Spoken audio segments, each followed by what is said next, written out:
A decade or so ago, I came to a realization. I needed to radically rethink how development comes about.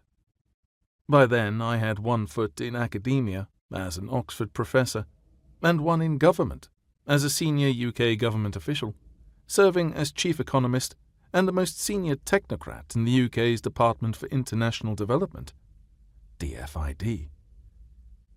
My moment of truth came not long after I first flew into Beijing and then travelled around China, the farthest east I had ever ventured, despite having already visited 40-odd developing countries.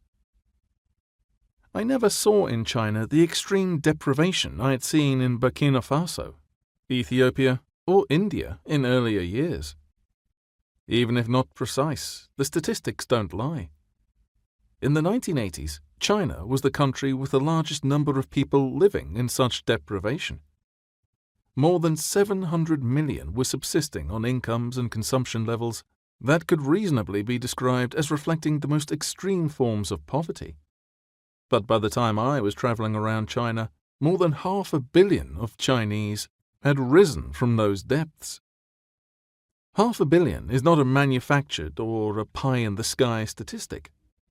Although the economic growth figures produced by China over the years goose-stepped in line with its development plans, the speed and scale of Chinese poverty reduction were never planned in the same way. However, the changes were clearly on view in carefully collected statistics and also on the ground.